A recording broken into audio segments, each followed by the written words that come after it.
Ladies and gentlemen, good day and welcome to Vedanta Ltd Q1 FY-23 earnings conference call. As a reminder, all participant lines will be in the listen-only mode, and there will be an opportunity for you to ask questions after the presentation concludes. Should you need assistance during the conference call, please signal an operator by pressing star then 0 on your touchtone phone. Please note that this conference is being recorded. I now hand the conference over to Mr. Sandeep Agrawal, Head Investor Relations, Vedanta Ltd. Thank you, and over to you, sir. Thank you, Neerav, and hello everyone. I am Sandeep Agrawal. Once again, thanks for joining us today to discuss our financial results for first quarter of fiscal year 2023 that ended on June 30. We have with us today Mr. Sunil Duggal, our Group CEO, Mr. Ajay Goyal, Acting Group CFO. We are also joined by leaders from our key businesses, Mr. Arun Mishra, CEO Zinc Business, Mr. Prachur Shah, Deputy CEO Oil and Gas Business, and Mr. Rahul Sharma, Deputy CEO Aluminium. We will start with update on key highlights of our operational and financial performance, and then we will open the floor for questions and answers. Please note, today's entire discussion will be covered by the cautionary statement and disclaimer mentioned on page 2 of the presentation. Now, without further ado, I would like to hand over to Mr. Duggal to take us through the presentation. Over to you, Mr. Duggal. Thank you, Sandeep. Good evening, everyone. Welcome to Vedanta Ltd first quarter FY-23 earning conference call. Currently, global economy is facing volatility amidst high inflation, potential rate hikes by central banks, slackening consumer confidence, and China's zero-COVID policy-led lockdowns. This has led to recent softening in commodity prices. However, we also see that China has announced stimulus and has started to ease lockdown restrictions. Amidst ongoing energy crisis, especially in Europe, manufacturing costs are higher. This has potential to further suppress supplies and support commodity prices. Crude oil prices is expected to remain supported on supply concern. Indian economy's relative resilience is reflected in strong industrial production, export competitiveness, and non-food credit growth. Indian government's increased capital expenditure continues to support demand. Although inflation level is above the RBI's tolerance band, RBI expects inflation to fall below 6% level by March 23 quarter. During the June 22 quarter, we have again demonstrated our ability to execute well through all these challenges. We have started FY23 with best ever first quarter EBITDA as key businesses continue to deliver strong operational and financial performance, underpinned by world-class asset quality and strong business models. We recorded first quarter EBITDA at rupees 10,741 crore, which translates into 7% YOY growth. We have started dynamic commodity hedging for proactive risk management amidst unprecedented price volatility. In July 22, we commenced operation at Nickel Cobalt Goa plants and Liberia iron ore mine. Our capital allocation and dividend policies are well articulated and designed to create sustainable long-term value. We have invested more than $14 billion across businesses over the last 10 years without raising further capital from equity market. We are investing $3 billion over next 2 years and $2 billion in FY23 alone for growth volume. Value-added products, backward integration, operational efficiency and digitization. These projects will make our businesses more sustainable and predictable. We have one of the best dividend yield among peers. We have paid dividend of more than rupees 65,000 crores over the last 10 years. In quarter one, we declared first interim dividend of rupees 31.5 per share, with another interim dividend of 19.5 per share in July 22. This translates into a very attractive dividend yield of 15.4% on YTD basis. We have impeccable track record of meeting all capital market commitments. In line with our commitment to delever by $4 billion in the next 3 years, VRL has deleveraged by $1 billion in quarter one and is on path to further delever by $0.5 billion by this month end. We believe in Atmanirbhar Bharat. Vedanta Group is one of the highest contributor to national exchequer. We are committed to contribute towards uplifting people's life. The transition to a lower carbon world also offers a unique opportunity to grow and remain an attractive investment case for decades to come. Our ESG program has now moved from planning phase to execution phase. You will hear more on progress during the year. In June 22 quarter, we achieved our net zero commitment. We have completed climate risk assessment, both physical and transitional risk. We have also completed inventorization of our supply chain emissions, that is scope 3 emissions, 2 years earlier than our committed target. India's first battery electric vehicle in underground mine introduced at ZL Zawar mine. We are continuing industry-leading people practices on diversity and inclusion with 29% women in decision-making bodies.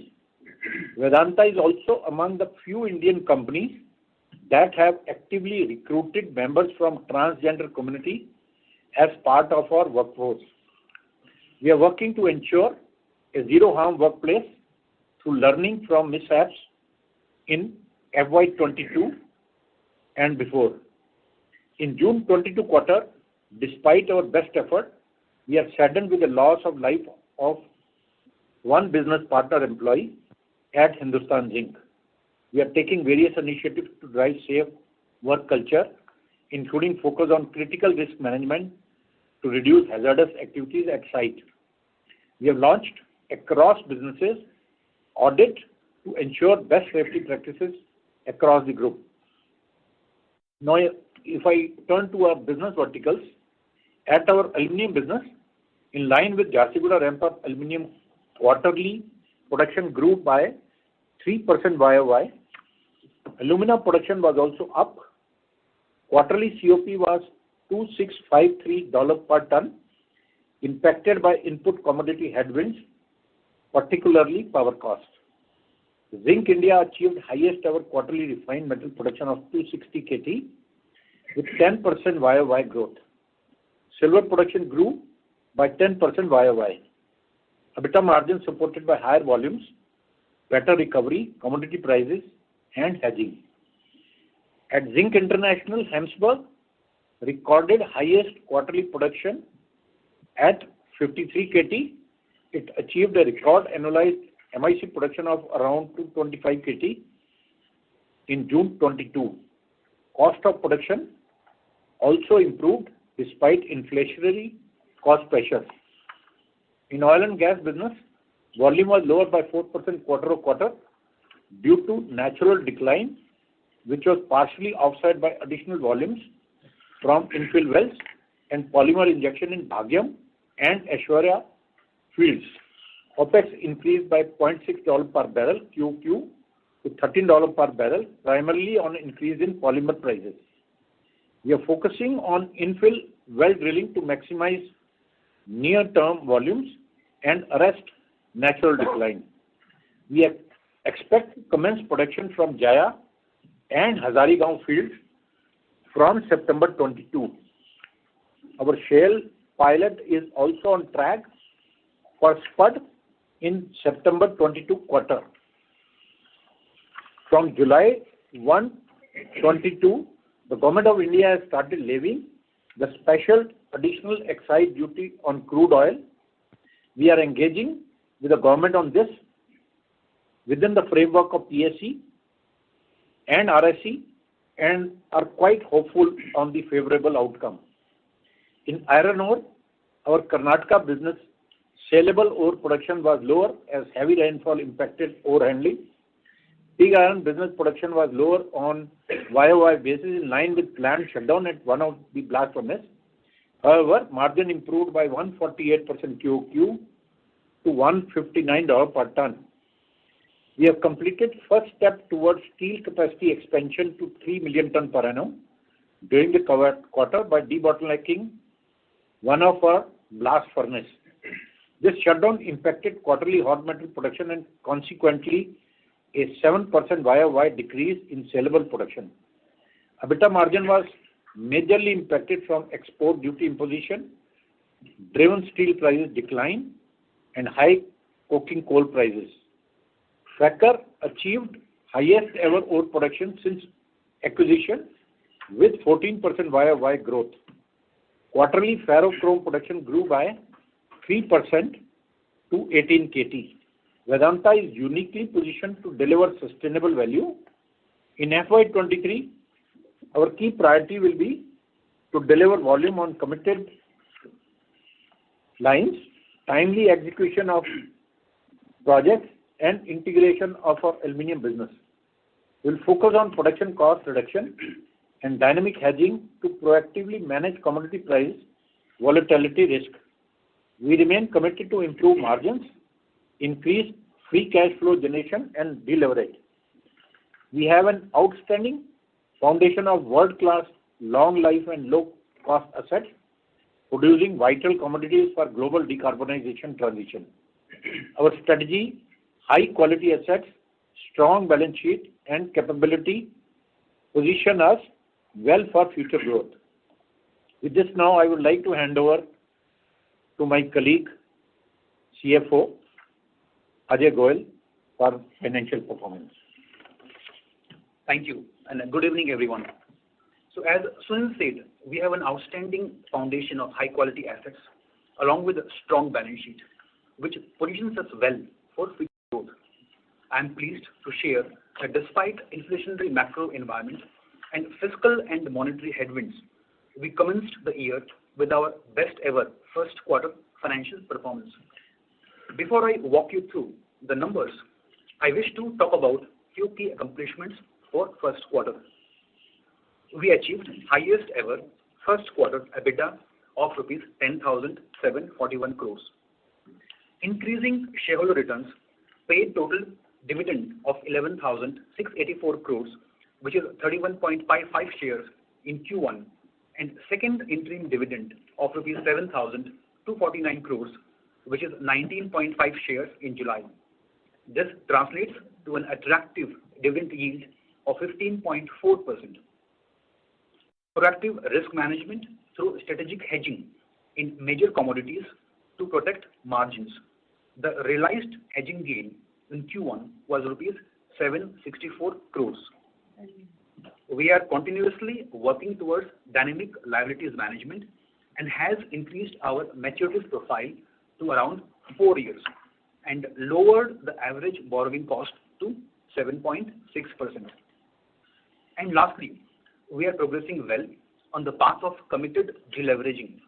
You may have noted the release by our holding company, Vedanta Ltd, of 1.5 billion debt reduction in YTD July 23, that is in the first 4 months. This is in line with our commitment of 4 billion deleveraging over next 3 years.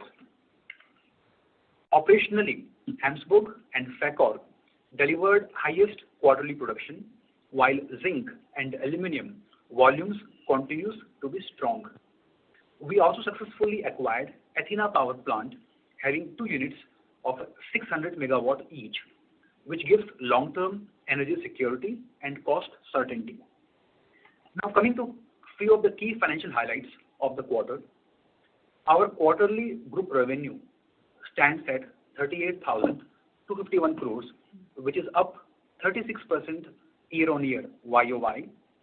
Highest ever first quarter EBITDA of 10,741 crores, up 7% YOY, with a strong EBITDA margin of 32%, driven by operational performance despite inflationary cost pressures and moderating commodities prices. PAT, profit after tax, stands at 5,592 crores, higher by 6% YOY, and that demonstrates a strong financial performance. ROCE, return on capital employed, at about 30%. It is higher by almost 780 basis points from last year's 22%. We also continue to maintain healthy cash and cash equivalents of 34,342 crores, which is up 7% quarter-on-quarter. And finally, our net debt at 26,799 crores, with net debt to EBITDA, the leverage ratio, at 0.6x, same as last year's, and 0.6x, put in the perspective, is amongst the lowest in Indian peers. We also have a detailed income statement in the presentation, and I want to just share a couple of more updates. Depreciation charge for Q1 was at 2,464 crores, 16% up YOY, due to higher overall depletion charges at oil and gas and higher ore volumes at Zinc India. The finance cost for Q1 at 1,206 crores, up 2% due to increase in average borrowings, which has been offset by reduced average rate of borrowings. Income from investment in Q1 at 583 crores, up 12% quarter-on-quarter, in line with change in the mix of investment, and down 20%, majorly on account of mark-to-market. You may have noted that the two recent repo rate hikes that lead to mark-to-market accounting, but yield to maturity will not change. So it is temporary. I want to underscore that. The average investment income stood at 4.7% pre-tax for the quarter. The normalized ETR, the tax rate for Q1, at 23%, which is lower on account of one-time impact of MAT, the minimum alternate tax asset recognition of 505 crores. On full yearly basis, which is the right way to look at, on full yearly basis, we foresee that ETR will be within the guidance range of 26 to 28%, which is more or less same as last year as well. I now move to EBITDA bridge. EBITDA is up 7% YOY and rupees 709 crores.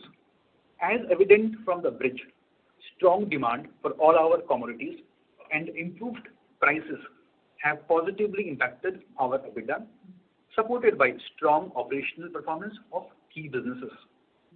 We also benefited by strategic hedging and higher capex and opex recoveries in our oil and gas portfolio. However, this has been partly offset by higher cost of production due to input commodities inflation. Moving on, next page on net debt. Net debt, as you can see, as on June 30th, stands at 26,799 crores, impacted by working capital investment, which is cyclical in nature, and capex requirements in the short term. Despite softening of the prices, we believe that this year as well, Vedanta will continue its growth journey, and free cash flow generation will be sufficient to meet the capex requirements and still deleverage as we have committed as a group. A quick word on balance sheet. Our long-term focus remains in proactive credit management. During Q1, we have increased the average maturities to 4 years from 3.4 years in the last quarter, while we have been able to further lower the average cost of borrowings to 7.6% from 7.9% in fourth quarter. So quarter-on-quarter, 30 bips lower cost of funding. Our credit rating is maintained at AA with a stable outlook, both by India Rating and CRISIL. Now, finally, each of our businesses are on growth journey. We want to grow across the value chain, focusing on vertical integration and cost efficiencies while targeting higher capacity.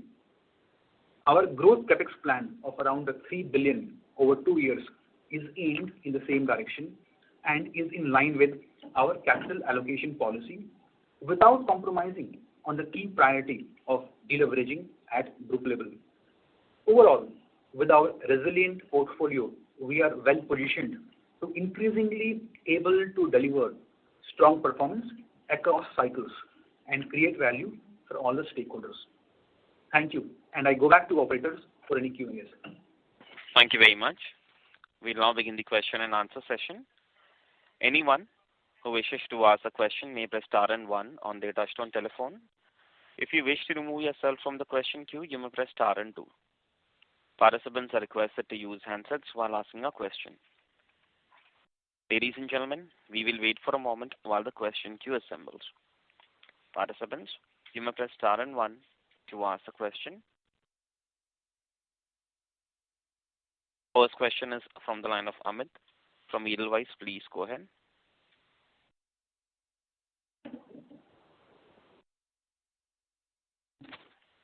Amit, we are unable to hear you. May I request you to unmute your line from your side and go with the question, please? Just a sec, it's unmuted. Can you? Amit, sorry, Hello? your voice is breaking. Can you hear me now? Yes, now we can hear you. Yeah. So good evening, everyone. Thanks for the opportunity and congratulations for a good set of numbers. I have a couple of questions. The first one is on the hedging position in oil and gas and aluminium division. How much of it was used in volume terms in Q1, and what is it outstanding right now? And did we do any further hedging in Q1? That is the first question. Yeah, sure, Amit, sir. So let me take it up first. So if I speak of aluminum, our large portfolio, the hedging in Q1 covers 20% of the volumes, and the rate of hedging is about $3,500 per ton. So net 1/5 volume in aluminum is hedged for the Q1. If I also speak of zinc, which again is quite critical, so almost 1/3, 34% volumes for the first quarter are hedged. Oil and gas, our working interest almost 16%, but effectively, if I leave aside the share of the government, again almost 1/3 of volumes are hedged. So net 20% in aluminium and almost 1/3 across zinc and oil and gas. As I mentioned, Amit, the realized gain in terms of our positions which got matured, the gain is about 764 crores. Let me also take a word it forward. The hedging of the forward quantities, which basically are for second quarter, as in the current quarter, and little bit for third quarter. Right now, the unrealized gain is about 3x of what we already realized. But that will unwind only in second quarter and in October and November, depending on the prices. Okay, great. Thanks for the comprehensive answer.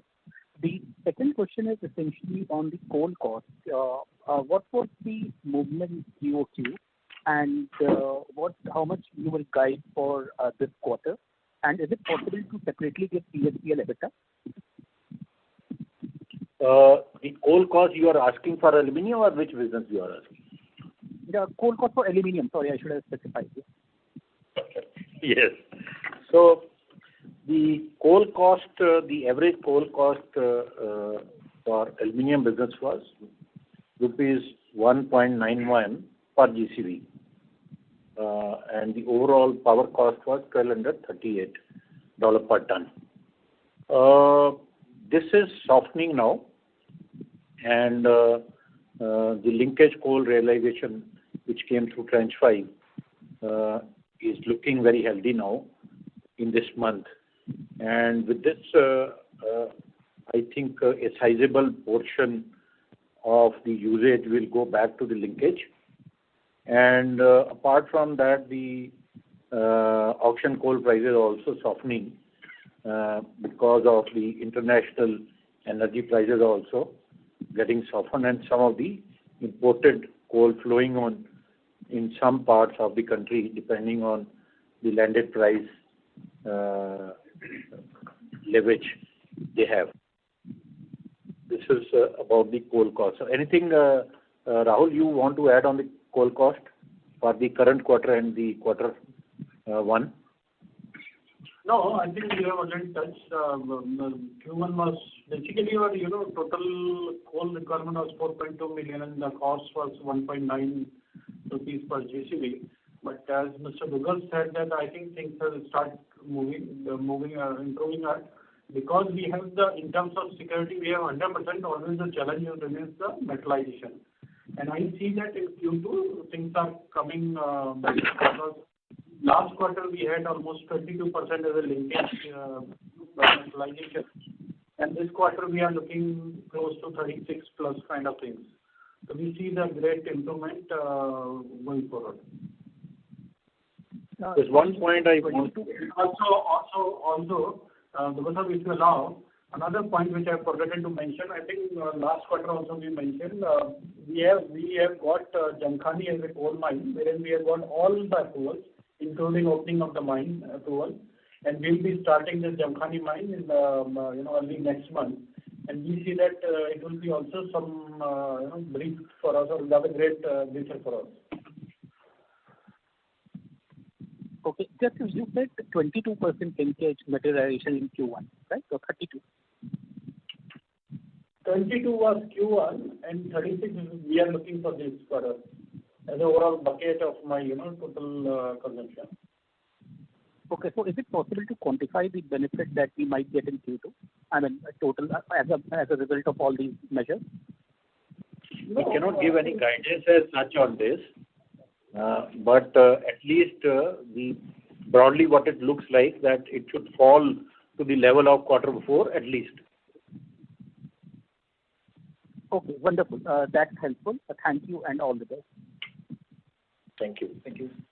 Thank you. Next question is from the line of Pinakin Parekh from JP Morgan. Please go ahead.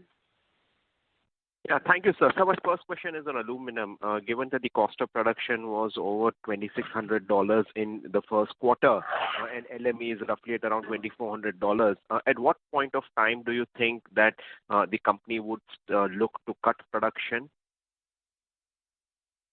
So there is no plan to cut the production. In fact, the last pots we are powering up. The average LME for the month is lying somewhere between 2450 to 2500 and with the premium. And as we have said that the cost is out in the current quarter, not only because of the power cost, but also because of the processing cost and the alumina cost. Alumina cost because of the related LME going down could soften, say, by around $150, $200. Another $300, $400 could soften in power cost and balance in processing cost. So even at the current LME prices, we will make a good EBITDA margin, and it makes a good business for us. And that is why even the remaining pot from the line 6 we are ramping up. So just to clarify, sir, what you are saying is that even at current LME aluminum prices, Vedanta's aluminum business would be profitable. So is that correct? Absolutely. Absolutely. This is what I'm saying. It will make a good EBITDA margin even at the current prices. Sure. Thank you, sir. So my second question is on the oil business. Now, this is a segment which has consistently disappointed in terms of production, in terms of OPEX. The government of India's latest tax essentially create another burden for this business, and even the earlier 16.67% cess was never removed when the oil prices went lower. Given the policy headwind and given the increasing OPEX, is the company looking to stop investments in oil? Because clearly this is not a business which has, can generate good, strong returns given what the policy headwind in terms of taxes are and given the increasing OPEX. So given the original CAPEX plan which was announced for FY-23, if the oil cess stays as it is, would the company look to cut the oil CAPEX? You see, the energy security for the country is one of the important things for us, and we want to partner with the government. So, in that direction, we have no intention to, think even an iota on the line of what you are talking. All our projects are moving ahead with the same energy what we were possessing earlier. Infill projects, drilling in our gas assets, exploration in our RJ asset, OLAP, everywhere, ASP project, shale oil project, pilot project on the shale oil, ASP project. So everywhere the efforts are on, and we want to triple or quadruple our reserves from the current level, and ultimately we want to partner with the energy security of our country. As far as the additional special excise duty is concerned, in the background, whenever we have talked to the government has always been supportive of looking at how they can partner with us on the new projects and where it can help the country and help us to make the projects viable. As far as specific to the special excise duty is concerned, we believe that the windfall tax for the government is already built in the PSC, and we have represented this to the government at the various levels. Government is quite favorably placed on this, and we are quite hopeful that it could get retracted. So just to clarify, because we keep on getting this question, the $30 cess would translate into what kind of realization impact for Vedanta? Or just to make it more simpler, if the tax was there in quarter one, when the Brent was 114 and Vedanta's average realization was 110, what would have been the new realization or the new EBITDA if this $30 cess? Is it a straight $30 negative impact? Are there trade-offs available? No, you see, you have to understand what they are talking. They are talking that depending on the average crude prices of the last fortnight, they will keep revising that number. So this number will remain very dynamic. All our projects are conceived and evaluated at a much lesser prices. Like we evaluate all our projects at $60. So $60, we make a healthy IRR. And in any case, the government thinks of putting up this special excise duty at $80. It does not impact our operation much and impact our margins beyond that. But the question is, the broader question which I am saying, and which broadly we have been able to sell to the government, is that this windfall, even beyond $80, is built into the contract. If it is built into the contract, let us suppose from $80 to $120, the $40 directly does not flow back to the government.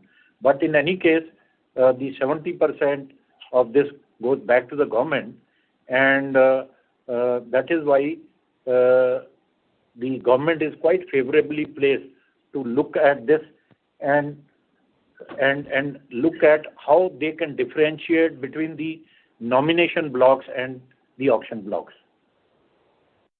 So just to clarify, so far there is no official directive from the government on the nomination blocks and the auction blocks. So while you have represented to the government, there is no official confirmation. So if the government does not agree, should we expect a legal challenge to this, sir? Because $30 is a very meaningful number given the context of the oil segment EBITDA. See, I don't want to jump the guns, and we are very hopeful. Let us wait, and let us not think something which is not in the best interest of any of the stakeholders. Understood. Thank you very much. Thank you. Thank you. The next question is from the line of Ashish Kejriwal. Please go ahead. Sir, my question is again on aluminium cost. Cost on both alumina as well as coal. One thing is, currently, how much difference is there between our cost of production of alumina and the purchase alumina? And second is, in terms of coal cost, have we purchased any electricity in quarter one, or the entire increase in power cost is due to the expensive coal which we have bought? That's my It's a combination. It's a combination of a bit of the purchase power and the coal cost. While I will request Rahul to give the answer on this. As far as alumina and even our imported alumina is concerned, there is a differential of say around $100 to $150 per ton, depending on the prices, LME and the prices. So, Rahul, any more detail or the more color you want to add to this? No, I think when we go to generally it remains in the range of $100, but in Q1 for sure delta was maybe 60 to $65. That was a delta between Chandigarh versus imported alumina point of view. So, sir, your alumina cost of production is something like $371 in first quarter. And when we spoke about that on a $150 decrease in alumina price, so even after the decrease, you are saying that it's a difference of between $60 to $70? Sorry, come again? $70? Yeah, that's what I'm saying. There's the arbitrage between, imported versus your domestic. Okay. So $60, $70 is still there. Yeah. Okay. Second question is, sir, aluminum hedging only. You mentioned about 20% of first quarter volume was hedged. And if I remember correctly, in fourth quarter, we said that for the full year, around 15-16% of the volume was hedged. So the entire difference in volumes now, will it be front-ended or it will be across the quarters? And if that is the case, what could be the second quarter volume which is hedged at around $3,500? Right. So say, you cannot calibrate the volume in line with the hedging, right? In terms of front-ending the volume in second quarter and third quarter won't work. If I give you a bit of context, as you know, Vedanta historically, our policy has been that we want to realize the average LME of the month of production. But given the current environment, which is quite tumultuous, very volatile, this course correction was warranted. And also in the hindsight, we feel it was a good step. So if I speak of the second quarter for aluminium, against our planned volume for second quarter, almost 28% volumes are hedged. And the hedging price is about $3,630 per ton. So net more than one-fourth volumes for second quarter are hedged. Same way, if I speak of zinc, almost 40% volumes, planned volumes for the second quarter are also hedged. And the same number, almost 30% for oil and gas. Net, I think we are decently covered in terms of second quarter hedging point. That's great. And sir, lastly, we are going to operate our Jamkhani mine next month. So is it possible to share some cost benefit which we can avail not next month, maybe 6 months down the line from this mine? Well, I'll give you some idea that we have 3 mines. The projected cost from these 3 mines is ranging somewhere between 45 paisa to 85 paisa. So Jamkhani, the cost will be somewhere between 80 to 85 paisa. And Radhikapur is somewhere between 50 to 55 paisa. And Kurloi could be around 45 to 50 paisa. So this is the range, and the weighted average you can work out could be around 60 to 65 paisa. Okay. Versus ₹1.90 which we incurred in first quarter. Right. Thank you, sir. Thank you and all the best. Thank you. Next question is from the line of Vishal Chandak from Motilal Oswal. Please go ahead.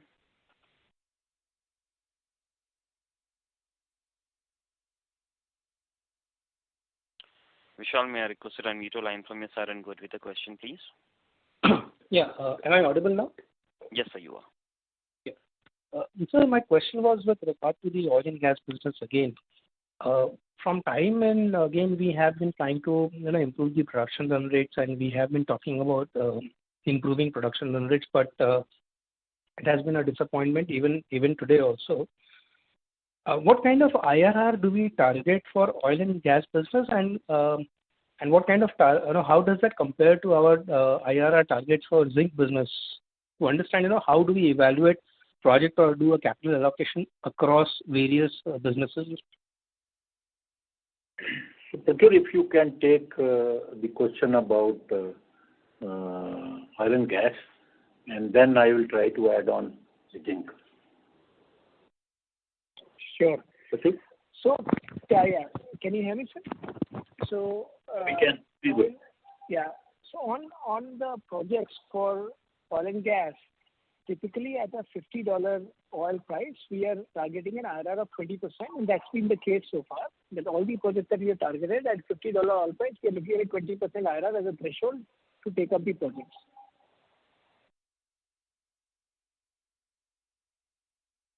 If I may supplement again, Vishal, I would again go back to our group policy on allocation of capital. And 8th of Feb, we committed that any capex project for the group, our minimum IRR will be at least 18%. In case of oil and gas, our internal numbers, you heard from Pratyut, we assume $50 per barrel as a pricing. Even with that kind of pricing, our IRR in oil and gas business is higher than the group average. So we are saying that the oil and gas business probably generates a IRR higher than what our zinc business generates, because zinc still gives you the highest proportion or share of the EBITDA. And if the IRR over there is lower, that means the overall IRR should be somewhere far steeper down. Would that be a correct and fair assessment? No, you cannot calculate like that, because the structure of oil and gas is much different than the zinc. Zinc, any price goes up, the entire contribution of the increased LME goes to the bottom line. But in oil and gas business, the structure is such that it attracts duties, cesses, and then profit petroleum, and not more than 30% flows back to the business. I think that was the important question that I was trying to drive down. As in, the IRR in other businesses are fairly higher compared to this oil and gas business, where investment is continuously required, sales are declining, there is a windfall gains tax from the government. Why do we still want to continue with this kind of an investment? Why not propel the investment further in other spaces like aluminium and zinc, where the possibility of return, especially with our old coal mines opening up, there's a higher probability of a better return over. That is an internal call that we keep our portfolio very diversified, number one, and we don't want to put all our eggs into one basket. The other is that we want to partner with a country where the energy security for the country is very important, and we want to play a very important role in that. And we are the only private player in the country who actually contribute 25% of the India's domestic production. And we remain excited about it, that we want to evaluate the new resources, OLAP, discovered small fields, methane, coal bed methane. So we will keep participating there, and the Government of India is also quite favorably placed to partner with us in that, to look at across the table with a more mindset of the open book, to see that how the new projects can be made viable. And that is why you see, even for putting up the ASP project, they have come up with the policy of reducing the cess to half to make the project viable. But apart from that, for other projects, and even on this project, they remain open as to what needs to be done to make these projects viable, because the country suffers the most because of the oil and gas import. I just want to also add two more points here. Say, allocation of capital and the more so capex and the resulting IRR is also a function of opportunities.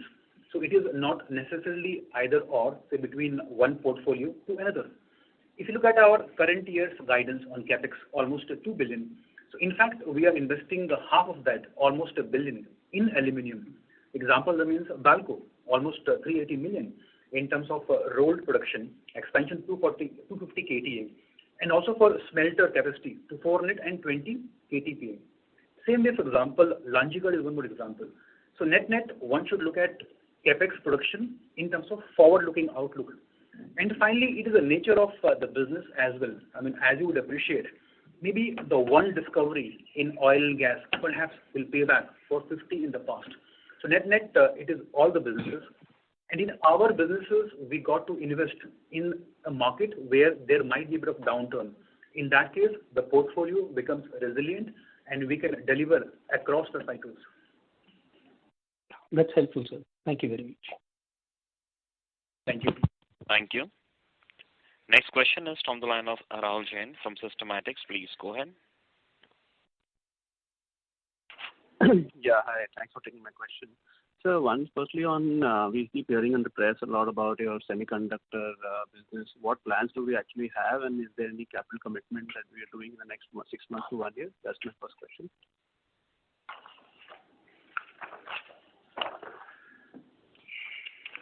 So, as far as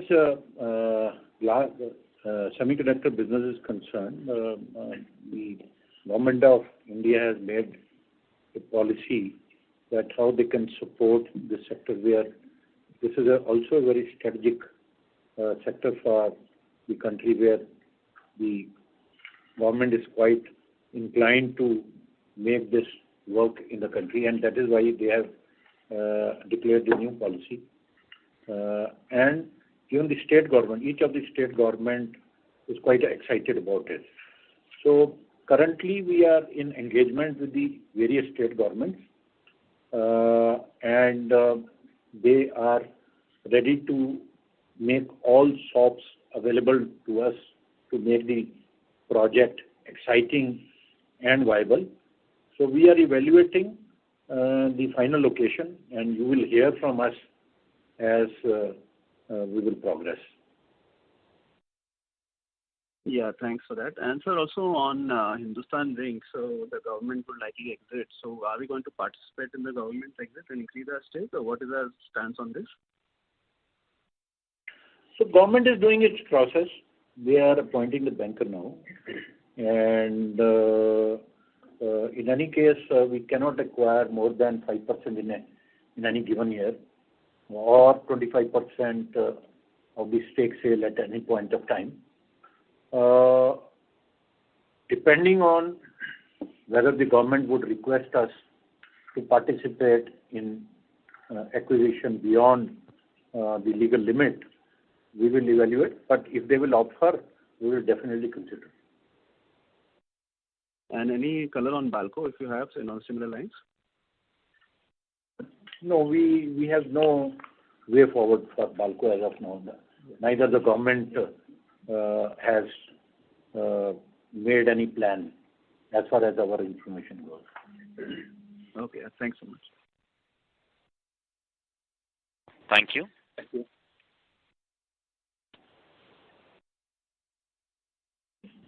Next question is from the line of Pritesh Shah from Investec Capital. Please go ahead.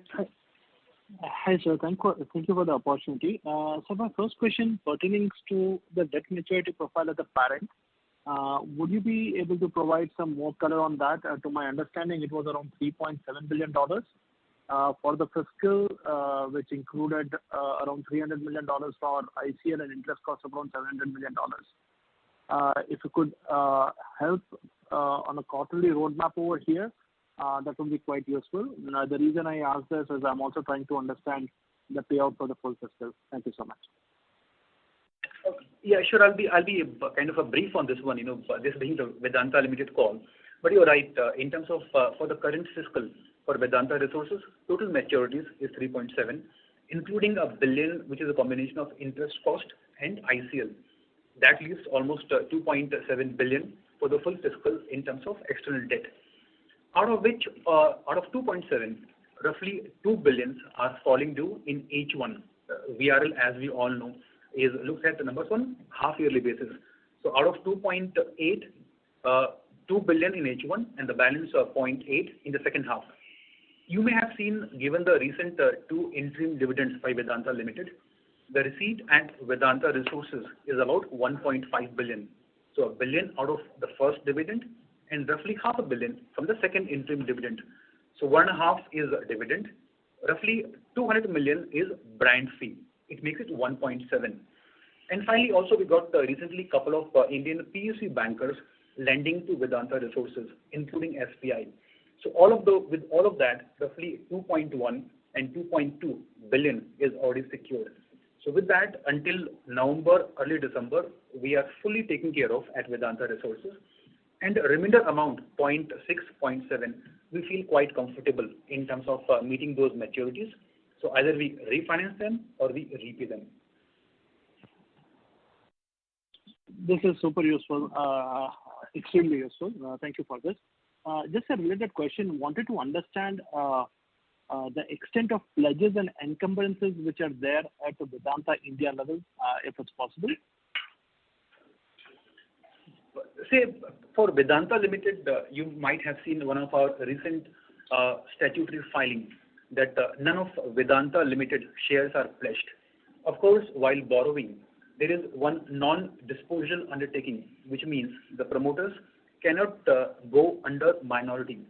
Now, as per SEBI requirements, that 51% is not pledged, but it is also reported legally as encumbered. Net, there is no pledge for Vedanta shares. If I come to the second part of it, in terms of loans by Vedanta Limited, and have we pledged Hindustan Zinc shares? So 5.77% of Zinc stake is pledged for one loan. That number, you will remember, was roughly 14.9% with SBI. So 14.9 has come down to 5.77. This is super useful. Thank you so much. And one question for Duggalji. Sir, we had in our earlier calls indicated that we had submitted EOI for Videocon and BPCL. Any specific updates over here that would be useful, sir? Thank you so much. BPCL, the government has redoing the process, and when the process will come, we will think at that point of time. And as far as Videocon is concerned, this is, the legal process is going on. Sure, sir. This is helpful. Thank you so much. Wish you good luck. Thank you. Thank you. Thank you. Next question is from the line of Prashant Kumar from Dolat Capital. Please go ahead. Sir, good evening and thanks for the opportunity. Sir, just wanted to understand the latest on the royalties that we pay to our parents. Sir, where is that? Where are we at? And FY-22 what was the amount, and what is that expected for FY-23, sir? Right, Prashant. The agreement, as you know, remains same. So in terms of the coverage, in terms of entities, and the rate of royalty remains same as the last couple of years. That has not got changed. The broad number for last fiscal, FY-22, the royalty was almost 200 millions. In the current year, as you know, it is largely pegged to the revenue. We think this number will be almost 250 or 275 million in the current year. Sure, sir. Sir, just our 2 cents on this. Sir, generally in industries, in sectors where there is a IP and patented knowledge or brand that is being given to the Indian entity, for example, auto, pharma, FMCG, etc., royalties is a very well established practice. But then, sir, in our industry and the mining metals kind of setup, this is not a very widely prevalent. That is one aspect. Second, sir, let us assume you'd add back, instead of giving it as royalty, you add this back to the dividend pool. Anyway, 70% goes to the parent. The rest 30% comes to minority. But then what that immediately does is, let's say it's 200 million, you add that back to the dividend pool, immediately it raises your valuation by $2 billion. Out of that, 70 billion anyways is owned by the parent. So they get a 1.4 billion net benefit in market value, and what they lose is 60 million. That's it. On the cash, that would have otherwise come as, that would have otherwise gone directly to them. So wouldn't it be, and that is one. Two, there also be a very good re-rating in the overall multiple and the yields that the company would be getting, because some investors may see this as an overhang, sir. This is our feedback. Just your thoughts are also please kindly welcome and please share your insight on this, sir. So thank you. Thanks for the input and your viewpoint. It could be, the personal viewpoint what you are expressing, but this has gone through the required legal process and the board approval, and all the approvals have gone through. And after all the stakeholders and the board members are convinced that there is a substantial value addition which is done by the parent, and that is the royalty is payable. So that is what my broader viewpoint. Okay, sir. Understood, sir. Thanks, sir. Sir, my second question is, sir, generally Vedanta has never hedged their volumes forward.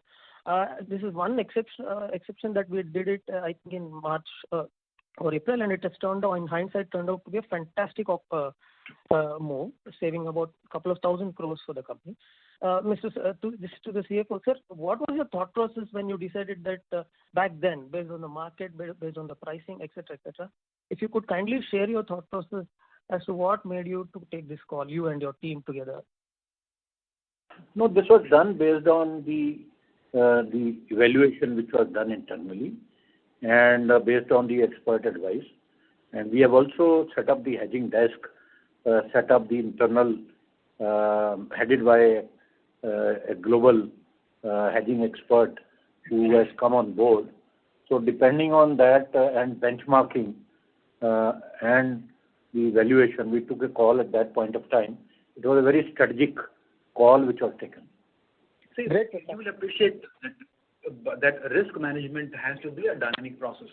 It must take into account the current environment, which, as I mentioned earlier, is quite tumultuous, very volatile. Typically, Vedanta, you're right, has never hedged. We are fine to capture the average LME for the month of production. But given the significant yo-yoing in terms of the pricing going up and down, that too within a very short time frame, Vedanta decided to make this course correction. And you're right again that in the hindsight, it was a good step. But let me also add that hedging is not a tool to make money. Vedanta's expertise lies in metals and the minings. Hedging is to protect the margins. But again, I don't think is the right way to look at the hedging in FXs. Imagine if we had hedging losses, which means on the remainder 80% uncovered portfolio, the pricing would have been far, far higher than where it was. Right? But you're right, we are glad that we covered our 1/5 volumes, and to that extent, we could protect the margins. Sure, sir. And one small follow-up from previous participants. Sir, on the $30 new cess on crude, how much of the hit will be on EBITDA, sir, after taking away all the government contributions, etc.? Is it be 15, 18 or less or more, sir? At the EBITDA level, what is the hit per barrel? You have that calculation, Prachur? Yeah, I can explain that a little bit.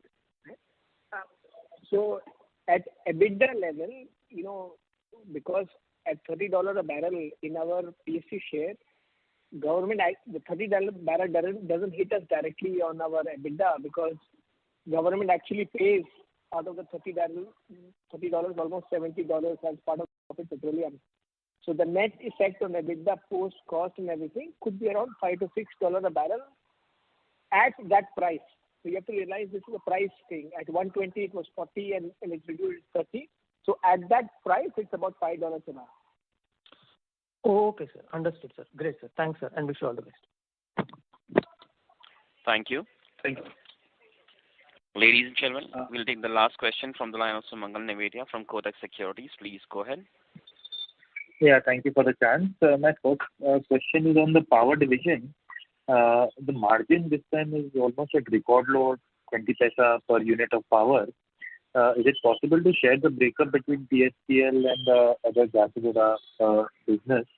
And if you can just explain how should we look at earnings here, because at least my understanding for the TSPL business was that it is a take or pay kind of an agreement, and our availability has been good, 77 to 80%.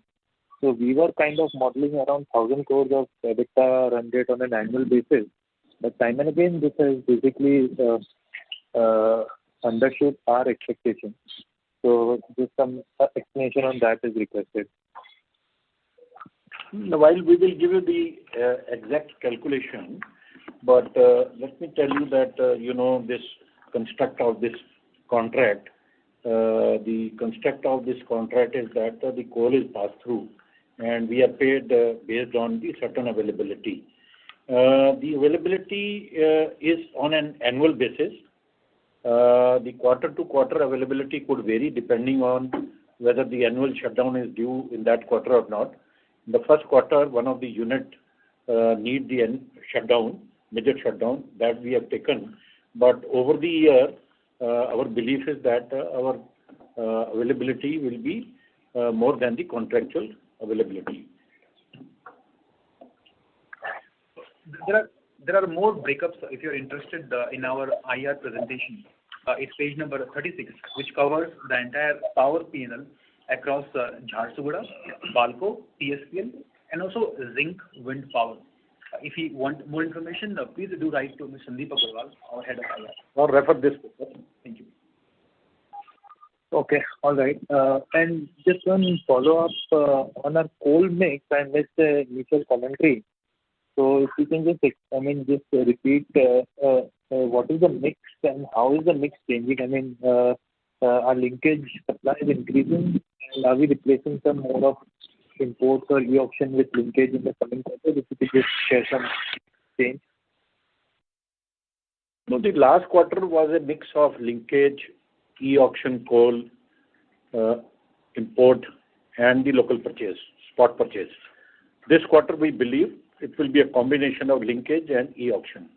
As my friend Rahul said that the linkage could vary somewhere between 35 to 40%, and the e-auction could be somewhere between around 60%.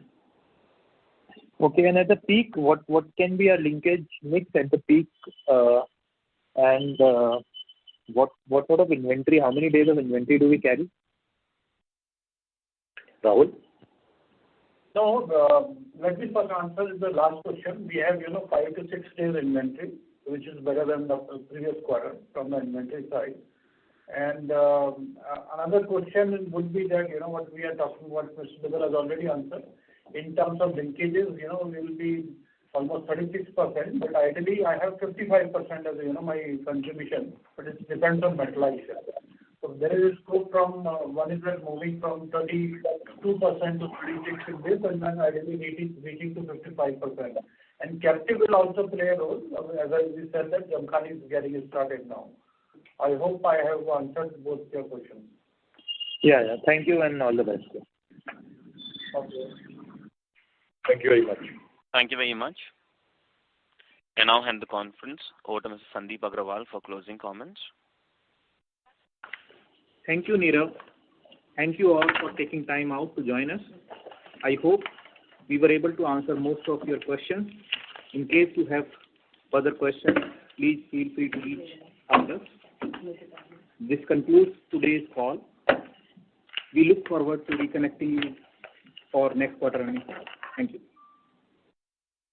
Thank you very much. On behalf of Vedanta Limited, that concludes this conference. Thank you for joining us. You may now disconnect your lines. Thank you.